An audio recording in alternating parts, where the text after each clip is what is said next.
Little known fact about me. Did you guys know that I am a lord? You are a lord? Like a lord of property? Technically, yeah. Yeah. Who made you a lord? A website where I was able to buy like a 1 foot square plot of land. Yeah, so I'm a lord, allegedly, but not technically, because you don't actually own the property. Right. Yeah. You're a so-called lord. Yeah. And what do you do? I lord it over people. Like, is it just a title, or do you put it on your resume? What's the deal? I don't know. I don't know if I just want to like rub it in with people, or I just kind of want to. I don't know. What do lords do? I don't know. Greetings and fist bumps. This is the Raised Eyebrow podcast, where we discuss how people just peopling can make it weird to be a person sometimes. But somebody's got to do it, and we are your hosts, Kojo, Mike, and Alex. In today's pitch meeting, we're sharing our travel hacks, ones that we've come up with by ourselves and tested out while on our travels. These ideas will hopefully get you out of a jam, find your way around a lot easier, and not make you look so much like a tourist. Because if it's one thing that we all find annoying, it's tourists. So let's get into it and explore our travel hacks. The first tip idea is always buy your tickets on Tuesdays at 12 o'clock. Specifically 12 o'clock? Why 12? So, like, what's your process here? Do you, like, because I've always been curious about, like, people's ticket buying process. Like, do you use one computer to scope out the tickets, and then when you're ready to buy, use, like, a completely different computer, different browser, log into a different Wi-Fi network? I go incognito mode for the research process. Do you wear all black when you're in incognito mode just to make it? No. No wardrobe attire. I just search for... Apparently the perfect time is like you buy at last minute. Either you buy in advance or last minute. Yeah. And apparently that's when you can get some really good deals. Mm-hmm. Because most flights, either they're fully booked or they still have some seats available. Yeah. Yeah. Want to give it away. One thing I've always wanted to do is like just show up to an airport, or even just like the day before, and then just like pick a place at random and then just fly there. Mm. That'd be good. Mm. But then how long would you be away for? Like, is it a round trip? Yeah, it'd be like a round trip. Say it's like a long weekend, so you pick somewhere like close-ish. Yeah. Well, then how are you going to deal with your Okay, hotels? you're just overthinking this. You're the one with the idea. Yeah, but like you just go on the hotels. There's plenty of hotels. Like hopefully wherever you're going, they have hotels. And if they don't, then you find just an move on to the next option. You do like I don't know, random place generator, or I don't know, throw a dart at a map. Yeah. You just pick the size of the map. Oh, man. And yeah, I mean, you have to make a few sacrifices. Yeah. But it's a part of like, you know, you end up going to like Boise, Idaho, and you're like, why am I going to Boise, Idaho? Like, what's here? But then you realize that Idaho has something to offer, and that's why you go, right? Yeah. Mm. Or you could be like a little bit more like kind of strategic, like you pick like if you actually wanted to go see like a baseball game or a basketball game, you pick from the list of teams that are in like the MLB that you haven't seen. You just kind of randomly generate from one of them, right? So you're like, okay, I'm going to go to Cincinnati and see the Reds. Mm-hmm. This spontaneous Milwaukee hotel isn't what I expected. I mean, I think if it's just you just doing it. I know, but just always wanted to do it. If you're doing it with your wife, please don't do that. Yep. Don't bring the kids. We talked about it a few times. Yeah, like you just kind of book like a last minute vacation.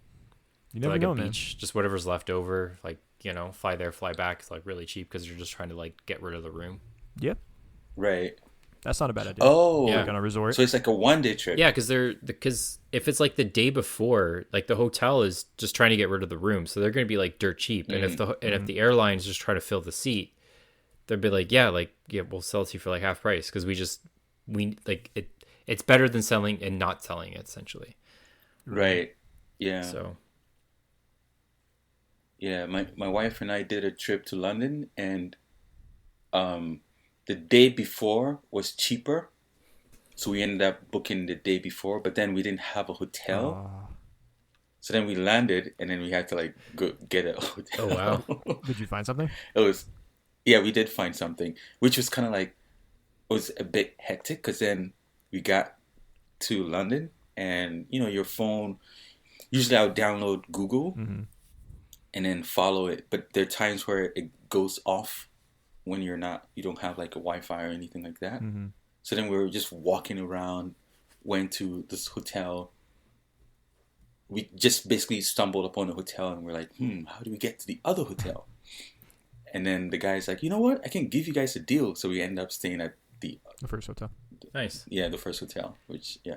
One time when I was in Edinburgh, Scotland, same thing. Like we just showed up as my friend and I. We were kind of like backpacking through England or Britain, basically, and we showed up and we're kind of looking around. We're trying to get in contact with my friends who were living in Edinburgh at the time, but we couldn't like reach them. We kept calling them, but it was like we had to use pay phones, and then we would try calling them. They would be busy or working or whatever. And so we ended up going to this one place where just to kind of eat, and we just have with our bags and stuff like that. We kind of realized when we were there that it was a hotel that we were in the bottom of, because like it doesn't look like a hotel from the outside. Then we just end up getting this one room. It's a pretty cool room, but like never having been that far north, like the sun rises at like 4 a.m. So we had come up from London, and it's just like that difference in time. The sun rises at 4 a.m. So I thought like it was morning, and we like, got up and everything like that. We walk outside, it's like 6 a.m. What the hell? Nothing's open. Jeez, so not rested. This is not prepared. Mm-hmm. Yeah. That's a good trip. Interesting. That would be kind of cool though, because then you can do a lot. Yeah, it was. During the It day? was weird though. You'd be like walking up from the bar at like, because they have like couple hours of night in the middle of summer. We were there in July, and it's like 3 hours of nighttime. So you'd be walking home from the bar at like 2 a.m. and the sun's just setting. It's crazy, yeah. Yeah, that's nuts. And there's this one part of Edinburgh where they have, it's called like, I think it's called like not the Green Market or something like that. It's where their bar district is, just below the castle.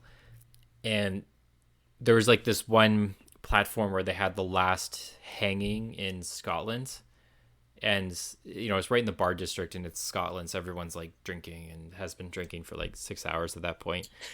And it's like there's just like people just like, I remember there's one girl just sitting there, she's just like vomiting on this one spot where all these people got hung. There's another person like completely passed out. Jeez. Oh man. Yeah, I'm like, yeah, that's Scotland for you. Yeah, Yeah. great place though. Yeah, Scottish people know how to party. they do. Oh yeah. They do. Great people. Yeah. Dearest listeners, it's time to announce our latest and possibly greatest sponsor yet, Fresh Air. Ooh, this sounds promising. Do we get one of those sample cases we can try out? Samples? Duh. Just go outside. But that's just it. Listeners, you know by now that we're all about promoting the act of doing something, and we encourage the hell out of it. So this time, we're encouraging you to pursue the freshest air you can find around you. Now let's get real for a second. Pollution and the rat race is causing us humans to have lower air quality, and we barely talk about it. Well, that's because it's pretty depressing. Yeah, also, who walks around looking for fresh air? See, this is what I'm talking about. A complete lack of awareness for one of the greatest things, which we need to keep around to be a healthy human species. Okay, I feel you. This is important. But isn't it a first world kind of privilege to have fresh air? We don't want to sound tone deaf, right? I'm actually digging this, guys. We're telling people this is something that really helps improve quality of life. Bingo. Fresh air lives among you, and the Raised Eyebrow is proud to chase it with every inhale and every escape from musty city breathing. Caution, fresh air is not guaranteed unless air quality sources are verified. You're gonna love it! You're gonna love it! So our next travel hack. Do you have one, Mike? I do. Next travel hack. Here's one for you.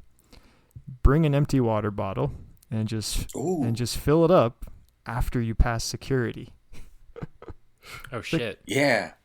They have Yeah. water fountains. Like, I think obviously they don't want you to bring like some sort of bomb liquid, so empty your water bottle, fine, but bring it with you, have it empty, Yeah. and just fill it up after you pass security. Yeah. I mean, you can't use the fountain water to like hijack a plane, can you? No, because it would all be like, because it's all just water. They know where it's Yeah. coming from. Yeah. Yeah. And it's not a weapon, so you're good. So Yeah. I've been doing that for a while. Yeah. It sounds so simple. Yeah. Just Well, because I've been burned like while passing security. Oh, you got to empty your bottle, sir. So or like chug it. So I'm just standing there chugging Yeah. it with my belt off and my shoes down, my shoes off. And, I always forget though, because there are times where you'd buy like last time we were coming back and I had bought like yogurt, like it's like one of those milkshake drinks. yeah. Oh yeah. And I totally forgot.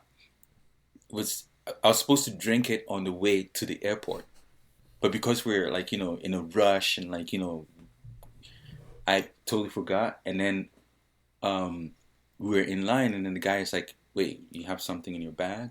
And they searched it, and then it was like, "Oh yeah, this." I was like, "Oh my god, I forgot." And then the guy is like, he was so nice. He's like, "You want to drink it?" I was like, "Yeah." So I drank it right there. Nice. yeah. That happened to me where the guy didn't let me drink it. Like I was like, "Can I drink it now?" And he's like, Yeah. "No, unfortunately, either we throw out the bottle or you have to go Yeah. around and go through security again." So I was like, it's a nice like Google bottle. I didn't want to throw it out, so I'm like, okay, I'll just go Right. around. So he escorted me to the front again, and I had to do the whole thing over again. Oh, it sucks. Yeah, because usually they wouldn't let you drink it. I was really shocked. Well, when I had a layover in Japan. I went to Singapore recently, and they let me drink it there. I'm learning my lesson here, just empty my water bottle.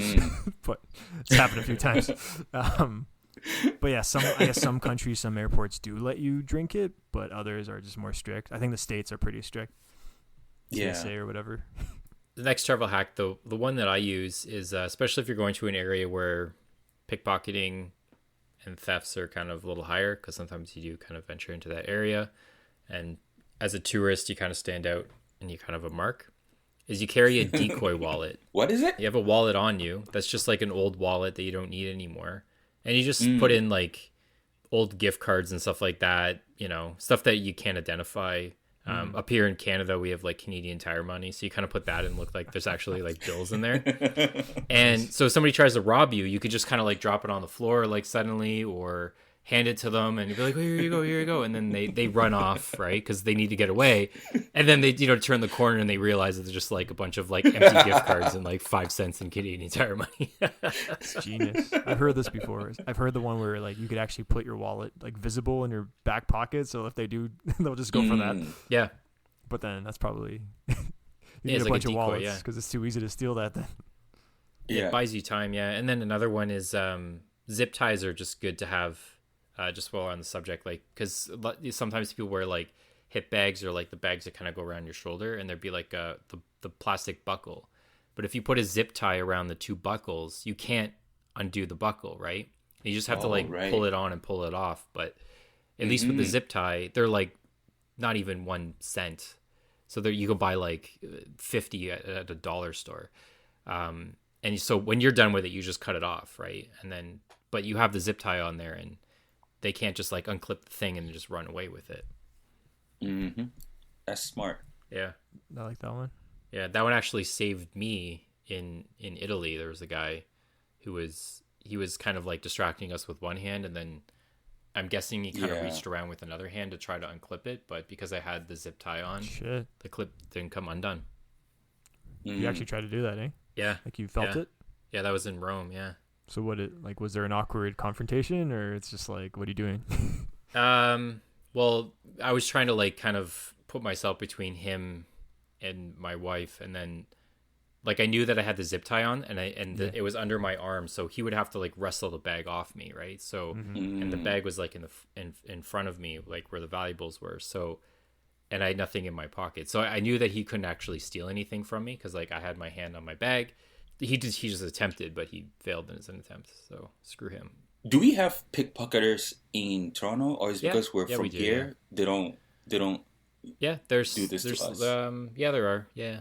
I think it's just like we're so like tourists stand out and they're just easy targets because you as a tourist you kind of like walk around and your head's always looking up and you're like, oh wow, look at that, look at that, and you're Just amazed. you're caught up in what's around you because it's all so new and you have like this sensory overload, right? Yeah, novelty.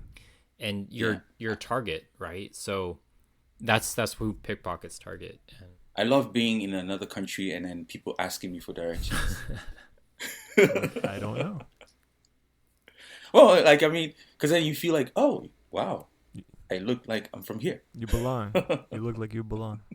yeah, there's one guy who asked me for directions, and he's like he said something so quick. He's like, wait, is that way? Like, what? And I'm like, I think so. I didn't know what he was saying, and he ran off like so quickly before he could respond. I'm like, oh wait, I think he meant the other way. He's like, He'll figure it out later. That guy's missing a bus. But he says so fast. It's like, well, like you didn't give me a chance to respond. Like I was like, I don't know, whatever. Live and learn. Yeah. Yeah. You tried. You did your part, kind of. So this is something that happened. So usually when you get to Heathrow Airport, like or any country, always make sure you know the public transportation payment systems. Right now in Heathrow, you can actually pay with Apple Pay or like even with a tap, which is actually recommended. Because if not, you end up paying for something you don't need. Yeah. We end up spending like about $50 on the first just one way ride into the city, and we didn't know. Oh, jeez. And apparently, you can just pay by just tap. So always make sure you know. Yeah, how you're gonna get from the airport to wherever you're going. Mm-hmm. Exactly. Yeah. You need a strategy. Exit strategy. Yeah. Like I think it's Hong Kong or an airport in China, or somewhere in Asia. It might be Tokyo. It's like you follow arrows, and every arrow color takes you to a different part of the city, so you can't get lost. You just need to know which arrow to follow, like the legend. Oh. So like you follow the green arrow, it'll take you to the train station, and that takes you to the downtown if you're trying to get downtown, whatever. But it's like the most sophisticated, method of direction and transportation from an airport in the world. But I forget which airport that is. Might be some homework to do after. Yeah. Another thing too is taxis. Also, do your research before you start flying, because there are some taxis that are labeled, and then there are some taxis that are just some random scammers just driving, charging you nonsense. Well, a lot of airports, they have like official taxi stands. Yeah, always use those. Yep. And then also, when you're driving, make sure you also have the direction open on your Google directions. Oh yeah. This way, if in case they veer off the track, you can be like, yo, turn right, turn left. Because there's some people, they'll just go in circles and you end up paying like some crazy bill. Yeah, definitely have to learn the local transportation. Not all places have Uber either, right? So download the local transportation app. Like I was in Singapore recently. They use something called Gojek. They don't really use Uber. Ooh. And it's pretty intuitive, smooth, easy to use. But yeah, it's just the local version of their Uber. So definitely read up on that, so you're not waiting for an Uber when you're in the middle of Nepal or something. The guy's coming over from California. Like, yeah, we don't. Gets his we car don't on make a it out barge and just sails across the ocean. Your Uber will be here in 8 days. there. Oh man! All right, next travel hack. Here's one for you. Mark your luggage as fragile. So you could actually get stickers, and you could pop it on your luggage, on your carry-on, or even your your what's the other one called? Your onboarding luggage. What's the other? Mm-hmm. And so airline workers will be extra careful with your goods. And by doing this, you ensure that your belongings are actually getting like VIP treatment, and you don't have to wait long to collect your luggage because anything marked fragile gets to the top of the pile when they're when they're storing it, and it's actually the first to come out in the first batch when you land. So it's a bit of a slimy thing if you don't actually have anything fragile in there, but if you do, get a sticker and pop it on there. What if someone hears this on our podcast and then the whole flight has fragile? Oh, yes, everything's trending. Just say that the raised eyebrow sent you. Yeah. So, on that note, there's this guy who's saying usually if you don't want, you have carry-ons, and it's, the weight you're supposed to have for as a carry-on. Mm-hmm. What you should do is just hide it when you're talking to the lady in the front, and just put them all on your, like, one on your back and one on your side, and then a third one just like, you just hide it. Sir, why do you have 3 backpacks? Oh no, it's a design. That's interesting. Yeah. Also, just to go back really quick, I had a brain fart. It was checked in luggage, not on boarding luggage or whatever the hell I said. So your checked on bag. Yeah. We knew what you meant. Yeah, you get it, but know, just for the one clarity's that goes in sake. the overhead. Yeah, that's it. Yeah.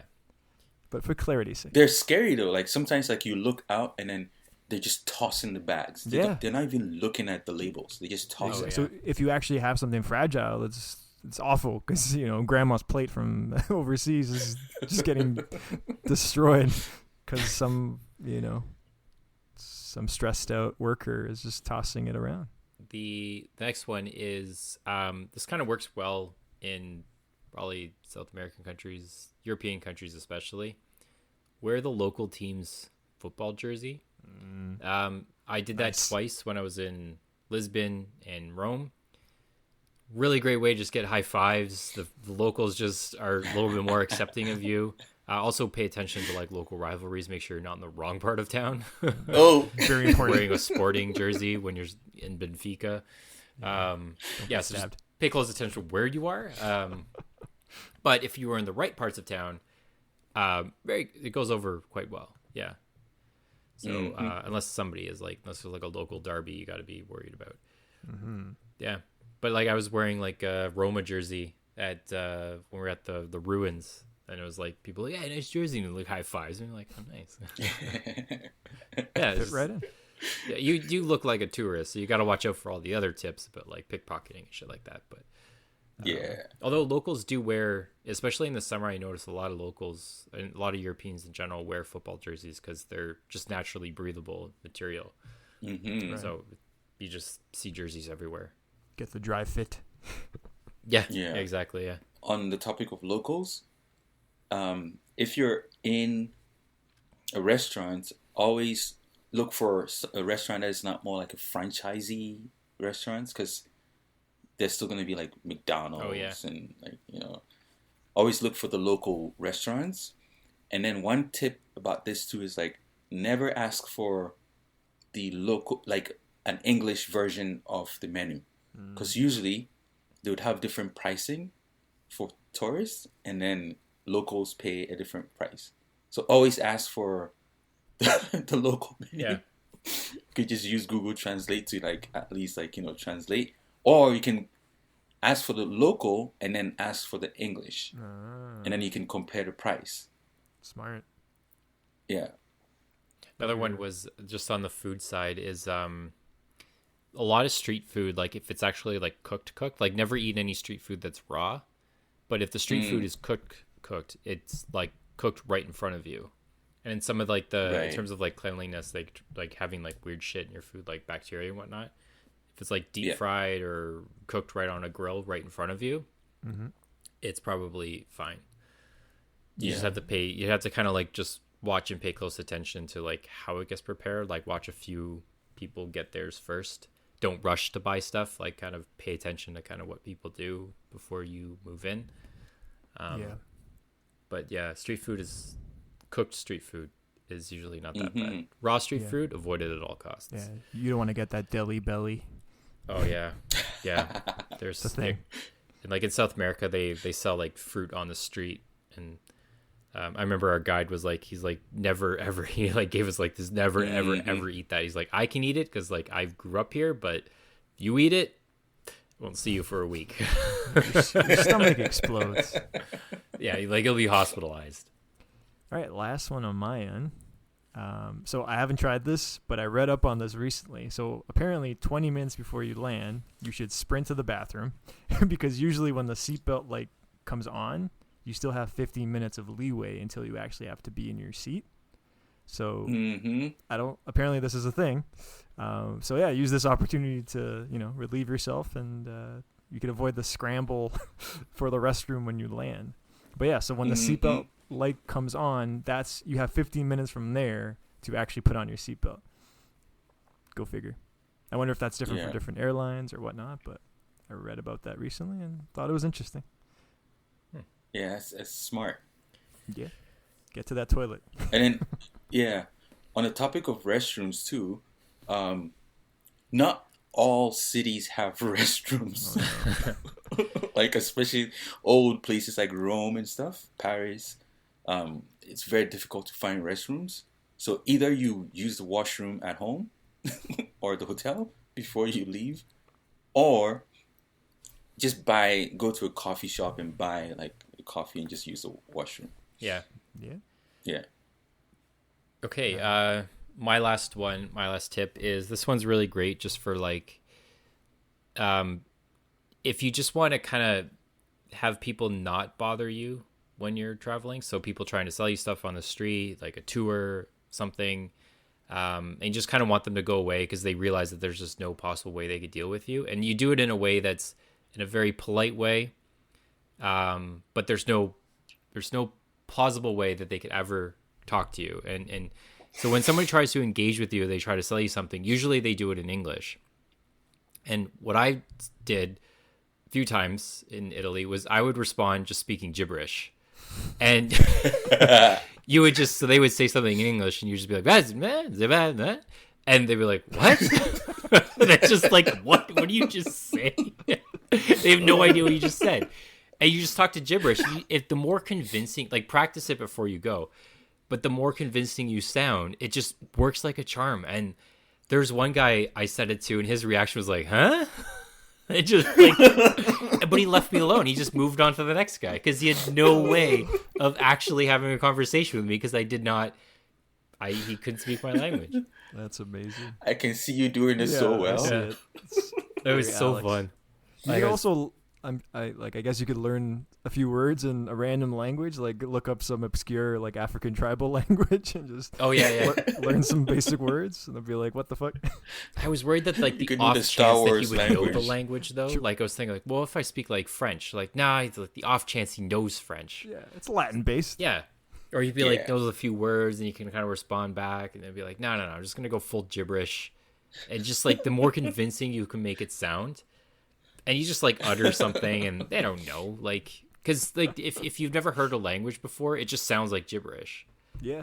Right. There's a video on YouTube. It's like what it sounds like when you hear someone speaking a language, but it's actually gibberish. Mm-hmm. So like it goes through like the basic ones like English, French, Italian, whatever, and it's like, oh, how you doing, man? And then it's like, oh, are they saying stuff? And they're not, but it sounds like what a person from that culture would sound like. Yeah, look that up. It was pretty YouTube. fascinating. Yeah. The way that Portuguese was described to me was a drunk Russian trying to speak Spanish. Oh, jeez. But if you hear Portuguese and you think of that, you'd be like, oh yeah, that makes sense. Yeah. What is it? Russell Peters. Don't cancel us for this. I'm just reporting the Russell Peters joke. He referenced like what was it? It's like a deaf Spanish person, something like that. Trying to for speak. Portuguese. Yeah, terrible, but kind of funny. It kind of does actually sound that way. It was a hard language to learn, though. I couldn't even. I was only there for like 3 days, so I was like, I'm okay. They're nice people, though. It's a really great country. I highly recommend it. Yeah. Thumbs up to our rich culture. For sure. Thumbs up to our Portuguese brethren. Yeah. If you're there, check out Sintra. Really amazing place. Yeah.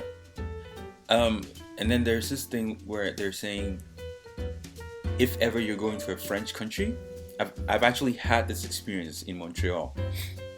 They tend to be a bit snobbish, so I've never heard this before. Just learn the language, like some phrases at least. Yeah. This is new to me.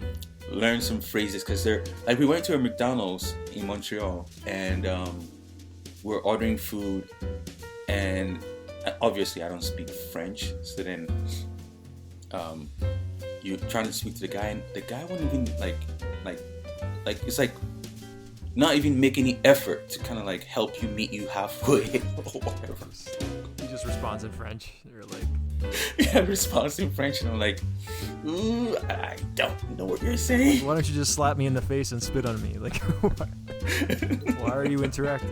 I remember one time I was in France, and we've been traveling for a while at that point, and I guess I was just getting like really, I guess you just get exhausted, right? So I was ordering beers, and like, can I get 3 bières, por favor? And the server was like, just like looked at me puzzling. He just ordered beer in 3 different languages.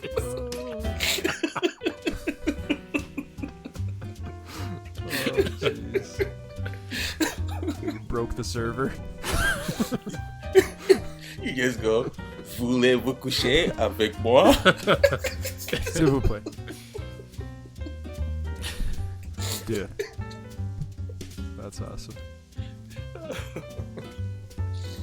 It was a long trip. Yeah, I guess that concludes our travel hacks. Stuff that you don't normally find on regular travel websites, because we tend to do our own thing. Yeah. Those are our pitch meetings for this week, whatever week it is. Wherever you travel to, travel safe. Just remember all these tips. Avoid scammers. Speak gibberish to people. Remember to pack zip ties in an empty water bottle, because they'll come in handy.